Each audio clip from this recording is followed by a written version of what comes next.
What's good, everybody? It's your boy, O'Shea Duke Jackson, back at it again with another episode of the Celebrity Junk. Now, I know most of you guys saw what happened with this Lily Gaddis chick, white lady out in North Carolina that made some very, very disrespectful remarks about the black community, in particular black men. You know, you can look at her and say, okay, she's a white lady. Interestingly enough, she was working for a company that an African-American female and another immigrant started.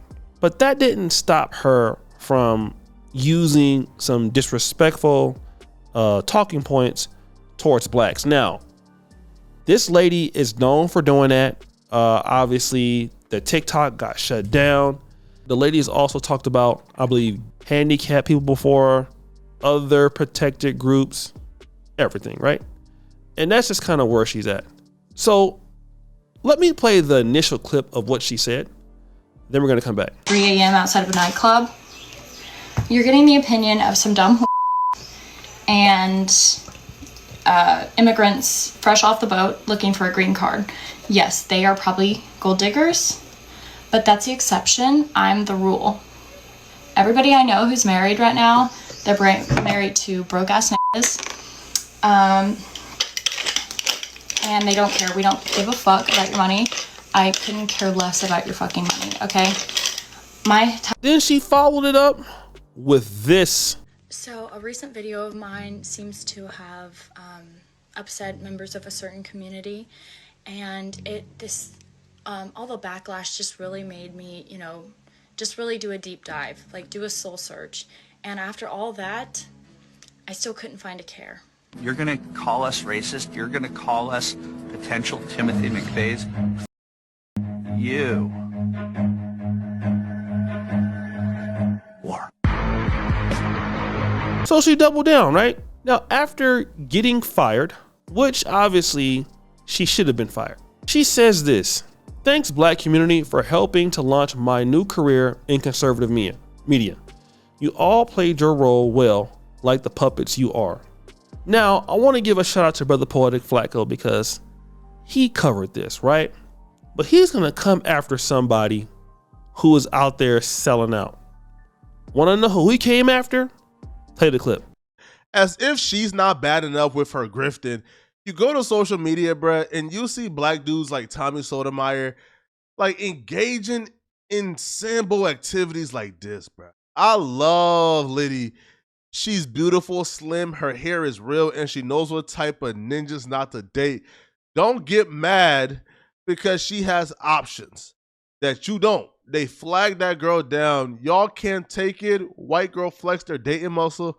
Oh, and let their hair down. Hey, listen, man. Like, I don't even need to respond back to this, bro. But Tommy, bro, like, I'm extremely disappointed in you, Tommy. Like, this is not even like trolling or some type of based activities, bro. Listen, because we all somewhat based, bro. This is just a word that if I say on YouTube, bro, I'm gonna get like demonetized or possibly flagged. So I'm not gonna call you that, Tommy. But you know what you are, my brother. You know what you are, my. Of course, typical Tommy Sotomayor. Let's defend the white woman who will never like you, who doesn't like you, right? And let's disrespect your own group for this lady.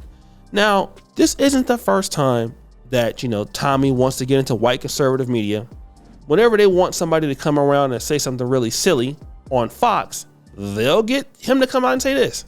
Tommy Sotomayor is a radio show host. Tommy, you are my envoy to Black America. Johnny's my correspondent. You're my envoy. Will the chicken summit be effective? No, because let me tell you something, Jesse. He forgot to bring watermelon and grape drink. Now, if he had brought watermelon and grape drink, that would have completed the trifecta. But he felt like we only like chicken, and we need these things in conjunction with each other. And I'm just sad that he decided to carry it a little farther and say, let me get a hamburger so I can let you know I'm different than you. I don't know if you heard that part. He decided to have a hamburger. He didn't want none of that Negro food. He did not want the chicken, that's for sure. So let me really deal with that, right? And that's just a lot of black black men and black people who do that. Candace Owens also. You know, when you out here selling out for people who disrespect you, all you do is teach them how to treat you. You're pretty much letting them know that you're not serious, that your people are not serious. Your people are not worth anything, and you're a joke. You can't be trusted. You cannot be trusted. And let me just say this, for the people who do that kind of stuff, I have one question. How has that ever helped you grow? Now, I'm going to use a person's name today in this conversation that's relevant. Tariq Nasheed. Tariq Nasheed is somebody, and I actually want to say this in the community. You know, people, we could all disagree sometimes or a few times or all the time or maybe no time, right? About how people do things. That's all of us. But Tariq Nasheed, man, I got to give it to the brother. Him and Corey Holcomb, even Boyce Watkins, because they've proven that you can do things with black people, fundraise with black people, and build a business off your own group without tearing your own group down. And do you know who's been lasting longer in the business? Tariq. So Tariq has this GoFundMe, support FBA reparations Juneteenth celebration in DC. The goal was $50,000. The brother raised $54,000. Okay. Now, when Tommy used to be able to raise his Fatherless America stuff, you know, he would have blacks helping him, but he also have whites. But Tariq has done something that Tommy would never do. And Tommy was a YouTuber. Tariq would come on every now and then. Okay. But Tommy has never raised $2 million. None of us have. And I don't even know white people that do that. Want to know why you do it? Because your people can give that to you. Now, Tommy, with all of that stuff he does, what benefit does he have right now in his life? You think he's getting big support from Fox News? Look at Candace Owens. All those guys who hate black people or who are anti-black in their commentary, what do they get? Now look at Alex Jones. Alex Jones is still rich, okay? His InfoWars is still crazily, insanely popular. Name a black person who talks like Alex Jones who's doing it. No one. They won't even let nobody black get that big. So what benefit does Tommy have by saying the same things, defending a racist white chick over blacks? Number one, she don't like you, and you're not gonna get anything out of it anyway, and it's wrong. You would have got further by sticking with your own group. We all get further by sticking with our own group. I don't know why black people don't never understand that. When it comes to black people and talking about that, we are just we're just so silly with some of the stuff that we do. We would rather not even work with each other. You know, we would rather not have no respect for each other. You know, some of us would rather go out there and say silly stuff defending a woman that just said black men are broke ninjas when she was working for a black woman, and then you have this guy standing up for that. How can you defend it? Then you wonder why don't nobody respect you. I'm telling you, man, I had some friends when I lived in Europe. There were some African brothers. I don't want to say where they were from. But it was somewhere in Southern Africa. And the brothers would go and they would always talk about how corrupt their country was and how the women in their country all wanted men for money. They were users. And of course that can't be true because you can have that in any country, right? But they would do that in front of the Caucasians, the Polish people. Now, whenever they would talk like that, the Polish people would just sit back and listen. They would not comment on it, right? They would sit back and listen. And one day I actually, was talking to a guy. He was telling me his issues too. I said, brother, do you say that in front of the Europeans? He said, yeah, man, like, I don't care. I said, man, let me tell you something, bro. You are a foreigner living in this country. You should never talk about your people like that. I said, there are some issues with the black community that I have, but if I ever come across somebody Polish and they ask me about my particular community, oh, I love it. I love them. I'm just here because I had the opportunity to come here, but I love my group. I love my people.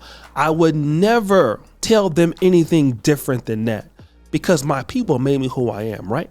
I was making more money from my community than the dean of my own medical school when I was a medical student.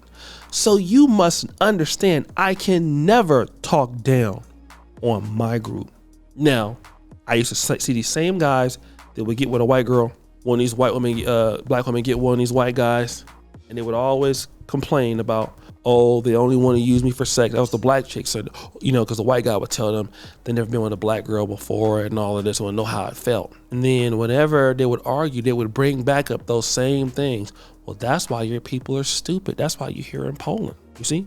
That's why your people don't have anything. They would always throw it in their face. And then you would get mad about that, but you put it out there. You put that out there. All of us got more to gain by working with our own group than sticking up for somebody who, these are not our people. You know, we should never defend them, because if you start talking bad about their group, they're not going to defend you. That same white lady right there, if you start talking about white people, she would never defend you, okay? And now that's he haven't learned. The reason he's over there on Rumble now and not on YouTube, because number one, he loyal to clout. He not loyal to nothing. This man is a train wreck. Look at how the brother's talking. That ain't make no sense. And brother Poetic Flacco was right to check him. Salute to the brother.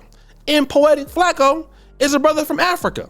That's crazy in America, but he's a Liberian brother. Shout out to the LIB. You know that we know we got a close history with Liberians, African Americans. But even he like, oh, whoa, hold on, bro. You're gonna talk about your group for this? Thank you. It's a lot of African brothers that be checking that kind of behavior, and they need to. They need to, because if I ever hear African brothers talking like that about their people, I check them immediately. Stop talking like that. Don't you ever say that about your group. Now, if you want to say it, you know, as a group of blacks, we got problems with our people. Okay, we could talk amongst ourselves, but don't get in front of these white people and tell them that. Don't do that. They already don't respect you. Then when you say that, they really don't respect you. So guys, what do you think? It's your boy O'Shea Duke Jackson. Back at it again. The episode of The Celebrity Junk. Pretty far you do, shut the bell. We're out.